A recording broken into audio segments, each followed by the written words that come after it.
मानवता ने कीड़ा जाति के मुखिया दिमागी कीड़े को पकड़ लिया था, जो कि अंतरिक्षीय युद्ध में मानव की पहली जीत थी। वैज्ञानिकों ने लगातार अध्ययन करके कीड़ा जाति के संबंध में अनेक महत्वपूर्ण जानकारियां हासिल की। वैज्ञानिकों ने बहुत सारी जानकारी इकट्ठा की है जो कीड़े जनजाति से संबंधित है, लेकिन आलोचनाओं के स्वर भी उठ रहे हैं। कीड़े जनजाति और पृथ्वी के बीच की दूरी कम से कम एक पूरे आकाश गंगा को पार करती है, और उनकी तकनीकी प्रगति को देखते हुए वे इतनी उन्नत प्रोपल्शन इंजन की उड़ान तकनीक को संभालने की क्षमता रखते ही नहीं है। कुछ लोग तो यहाँ तक सोचते हैं कि पृथ्वी पर हमला करने वाला उल्कापिंड भी एक आपदा नहीं बल्कि संघ का खुद का हाथ था। उद्देश्य मात्र एक बहाना खोजना था कीड़े जनजाति पर आक्रमण का। लेकिन अब वो सभी लोग जिन्होंने न्याय की आवाज उठाई थी, उन्हें सार्वजनिक तौर पर फांसी दे दी गई। उसके बाद मानव सेना ने अपना उपनिवेश क्षेत्र बढ़ाने के लिए कीड़ों पर हमला करने के लिए अंतरिक्ष युद्धपोत भेजना जारी रखा। इस समय जॉनी रॉकी माउंटेन बेस पर था, एक इलेक्ट्रिक ढाल की मदद से दुश्मन को रोक रहा था। उस दिन इंटरस्टेलर मार्शल अचानक बेस पर निरीक्षण के लिए आते हैं और उनके साथ कैप्टन लॉरा और जनरल बेकर भी होते हैं। वो सभी जॉनी के पुराने दोस्त हैं। हालांकि वे एक ही समय में सेना में शामिल हुए थे, लेकिन मोबाइल फोर्स के जॉनी अभी भी सिर्फ एक कर्नल है। तभी पूरे बेस की बिजली चली जाती है और बिजली वाली सुरक्षा जाली भी काम करना बंद कर देती है। भारी मात्रा में एनी कीड़े खुले छेद से अंदर घुस आते हैं। जॉनी तुरंत अपनी टीम को लेकर जोरदार प्रतिरोध करते हैं और उनकी अच्छी तरह से प्रशिक्षित टीम जल्दी ही एक दौर के कीड़ों को वापस खदेड़ देती है।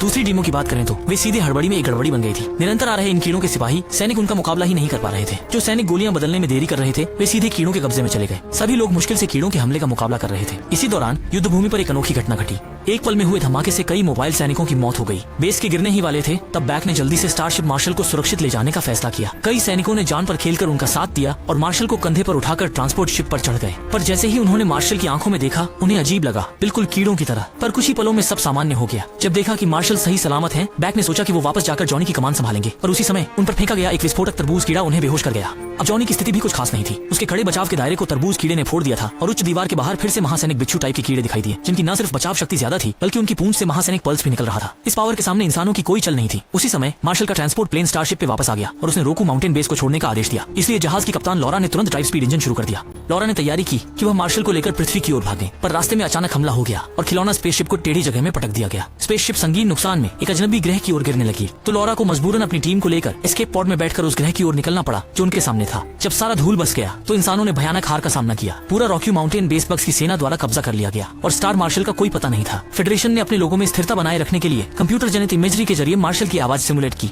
महिला उपसेनापति ने डिजिटल इमेजिंग तकनीक का इस्तेमाल किया मार्शल की आवाज की नकल उतारने के लिए, ताकि वह जनता के बीच संघ की छवि को स्थिर रख सके। पर स्फोटक तरबूज कीड़ों की वजह से जॉनी को भारी नुकसान हुआ और इस तरह उस पर दोष का इल्जाम लगा और उसे रैमो जेल में सजा के लिए ले जाया गया। पर जिस समय मौत की सजा याफ्ता करने वाले अधिकारी ने फांसी देना शुरू किया, जॉनी के बंधी रस्सियां अचानक टूट गयी, जिससे वह किस्मत से बच निकला। दरअसल ये सारा खेल जनरल बेकर का रचा हुआ था। उन्होंने पाया कि मंत्री पहले ही मार्शल के ठिकाने के बारे में जानते थे, लेकिन उसने इस पर कोई ध्यान नहीं दिया। ये देखकर बेकर के मन में गहरी शंका पैदा हुई। उन्होंने फैसला किया कि वफादार जॉनी को संघ के बचाव के लिए भेजेंगे, लेकिन उसे सिर्फ 7 लोगों की टीम ही ले जाने की अनुमति दी गई। जिन कठिन कीड़ों से सामना करना है, ये निश्चित ही उसे मौत की ओर धकेल रहा था। फिर भी जब जॉनी ने मुड़कर देखा तो उसके सामने आए यांत्रिक युद्धकवच ने उसे फिर से उम्मीद से भर दिया। भरी चाहे दोस्त बने या दुश्मन, उन्हें धरती से कोई संपर्क नहीं हो पाया। वो तो धरती से कोई संपर्क ही नहीं कर पा रहे थे। उसी समय दूर से एक एने कीड़ा दिखाई दिया, लेकिन अजीब बात यह थी कि उसने उन पर हमला नहीं किया। ये देखकर लॉरा तुरंत घबरा गई और अनुभवी जैसे वो थी, उसने फौरन सबको साथ लेकर वहाँ से निकलने का आदेश दिया, क्योंकि कमजोर बचाव कैप्सूल कीड़ों का मुकाबला नहीं कर सकता था। इरादा था 100 किलोमीटर दूर स्थित स्टारशिप कैंप की ओर जाने का। ये वीरान ग्रह सुनसान पड़ा है, कोई इमारत नहीं है और चारों तरफ खतरे ही खतरे हैं। दूर कई इंसेक्ट्स उन्हें घूर रहे हैं, लेकिन वे हमला नहीं कर रहे जैसे आमतौर पर करते हैं, सिर्फ पीछे पीछे चल रहे हैं। ये देखकर लॉरा हैरान है, पर मार्शल मुस्कुरा रहे हैं, जैसे उन्हें पहले से पता था कि ये हमला नहीं करेंगे। और जब रात होती है, लोग एक साथ खाना खा रहे होते हैं। अलग रहकर पहरा देने वाली लॉरा को दूर कुछ अजीब लगता है और बस वह लॉरा को चेतावनी देने वाली होती है। और अचानक पूरी धरती कांपने लगी। उमड़ते हुए रेत और कंकरों का सैलाब हमारे तरफ बढ़ने लगा और पूरी जमीन एक पल में ही फट गई। डॉक्टर बच नहीं पाए और दरार में गिर गए। तभी गहराइयों से किसी जीव की आंखें नजर आईं और उससे पहले कि वो कुछ समझ पाता, उसे उस जीव ने पल भर में निगल लिया। ये सब देख मार्शल के चेहरे पर एक शांत भाव आ गया, जैसे उसके लिए यह सब आम बात हो। गुजरी रात के बाद क्या हुआ? कुछ लोग लॉरा पर सवाल उठाने लगे। उनका मानना था कि लाइफ बोट छोड़ना गलत था, लेकिन लॉरा ने पलटकर उन्हें एक सबक सिखाया। तभी जमीन फिर से कांप उठी और बेहाल हो चुके शेफ और नहीं सह सके, मुड़कर वापस उसी रास्ते पर चल दिए। लेकिन उन्हें कीड़ों की रुकावट का सामना करना पड़ा। पीछे की ओर से लॉरा ने जल्दी से गोलियां चलाई, कीड़ों को मार गिराया, लेकिन फिर से नए कीड़े आ गए जिन्होंने रसोइये को डरा दिया और वह पागलों की तरह दूर भागा। उलझे हुए सायों की वजह से लॉरा गोली नहीं चला पा रही थी। संकट की घड़ी में रसोइया एक पत्थर के अरेंजमेंट में दौड़कर घुस गया और कीड़ों के पीछा करने से बच निकला। हार मानकर कीड़े चले गए। उस समय मार्शल ने स्तंभ की ओर इतनी श्रद्धा से देखा कि उनकी स्थिति संदिग्ध हो गई। अगले ही पल शांत खड़े स्तंभ गिरना शुरू हो गए। सभी ने देखा कि पत्थरों के बीच से शाखाएं और टहनियां निकल रही हैं, जो फैल रही थी और फिर बीच में एक साथ सिकुड़ गईं। पलक झपकते ही वह प्राणी इंसान को जमीन के अंदर खींच ले गया। सभी ने उस गहरी खोल को देखा जिसकी कोई तह नहीं थी। दिल से जानते हैं पीछे लौटना अब संभव नहीं, आगे बढ़ना ही होगा तारा तलवार की ओर। इस बीच जनरल ने जॉनी को पवित्र ठिकाने पर ला दिया जहाँ ऐसे रहस्य छिपे हुए हैं जो मार्शल को भी नहीं पता, और उसे 7 सेट मशीनी योद्धा कवच देकर बचाव मिशन पर भेजा। आत्मविश्वास से भरा जॉनी ने 6 अनुभवी साथियों का चयन किया और स्लो नंबर तारा तलवार में बैठकर पहले ग्रह की ओर उड़ चला। के स्टार की लड़ाई के बाद मानव जात ने बग्स के ब्रेन बग को पकड़ लिया और उसे बिना किसी संदेह के पृथ्वी पर लाकर विश्लेषण करने लगे। परिणाम स्वरूप पता चला कि ब्रेन बग ने जानबूझकर खुद को पकड़वाया था ताकि वो मानवों के बीच में घुसपैठ कर सके और इंसानों की तकनीक के बारे में बेहतर बुझ पा सके। दरअसल स्पेस मार्शल पहले से ही उसके नियंत्रण में था और रॉक माउंटेन की लड़ाई में हार भी उसी की योजना का हिस्सा थी। जब लोग ये तय कर रहे थे कि ब्रेन बग का क्या करें, तभी उस चतुर बग ने कुछ भांप लिया और तुरंत तीखी ध्वनि तरंगे छोड़ दी, जिससे कमजोर इरादों वाले तुरंत मारे गए। जनरल ने दर्द को सहते हुए मशीन गन उठाई और दिमागी कीड़े पर बेरहमी से गोलियां चलाई जब तक उसके सभी तंतु तहस नहस नहीं हो गए। इसी के साथ ये आपदा शांत हुई और उसी वक्त जो मार्शल कंट्रोल में था वो पहले ग्रह पर लोगों के साथ मुख्य मस्तिष्क की खोज में व्यस्त था, और तब सब लोग अभी भी कंफ्यूज थे।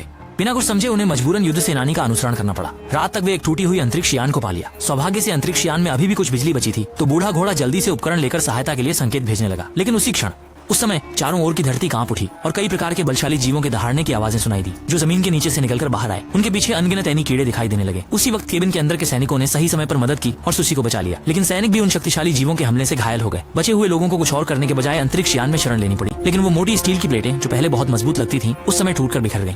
एक पल में ही सब कुछ 2 टुकड़े हो गया और धूल में मिल गया। वहीं कीड़ों का राजा अपना असली रूप दिखाने लगा। उसका विशालकाय शरीर कई किलोमीटर तक फैल गया। उस समय मार्शल ने गहरी सांस लेते हुए बग किंग के आने का पवित्र रूप में स्वागत किया। फिर वो लोग जो मर चुके थे वापस आ गए और बग किंग ने मार्शल की शक्ति के साथ उनके शरीर का उपयोग किया।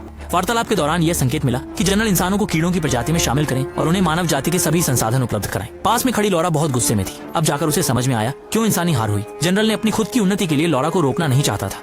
उसने सेंट लौरा की योजना का खुलासा किया और अंतिम समय तक खुशी खुशी अपने जीवन को बलिदान कर दिया। वह अंत तक कीट राजा की महानता की स्तुति करते रहे। इस तरह कीट राजा ने एक झटके में मार्शल को निगल लिया और उसके ज्ञान को अपने आप में समाहित कर लिया। बाकी के 2 लोग मदद के लिए वहीं बैठे रह गए जब अचानक आकाश में प्रकाश की एक किरण नजर आई और उसने कीट राजा पर बमबारी शुरू कर दी। पहुंचे हुए थे जॉनी की मेक फोर्स। स्कैन करने के बाद सीधे युद्ध क्षेत्र की ओर बढ़ते हैं और साथ ही साथ भारी संख्या में ऐनी कीड़े भी उनकी तरफ खींचे चले आते हैं। उनका भारी कवच कीड़ों के हमले को अनदेखा कर देता है। जब मचीना पूरी तरह से कीड़ों से घिर जाती है, जॉनी हमला करने का हुक्म देते हैं और बचे हुए कीटों पर पागलों की तरह गोलियां चलाई गईं। मजबूत रक्षा वाले वो इस समय एक वार सहन भी नहीं कर पा रहे थे। फिर ज्वालामुखी बंदूक चालू की गई जब तक सभी कीड़े जलकर खाक नहीं हो गए। फिर लौरा को लेकर दोनों को लेकर रॉस नंबर स्टार रिलम में वापस ले गए। उनके दिमाग को विजय ने नहीं भरमाया। जांच करने पर पता चला कि बग किंग अभी भी बचा हुआ था। उसका पूरा शरीर अभी 3/4 ग्रह पर कब्जा कर रहा था। बग किंग को एक ही बार में खत्म करने के लिए महिला उपसमर्थक ने फैसला किया कि वह पहले ग्रह को नष्ट कर देगी। फिर उन्होंने अंतरिक्षीय परमाणु बम चालू कर दिया। जनरल और लौरा की उपस्थिति में पहला ग्रह बिखर गया। उस पल में मानव और कीट प्रजातियों के बीच का विवाद भी खत्म हो गया, लेकिन फेडरेशन की युद्ध की मंशा खत्म नहीं हुई।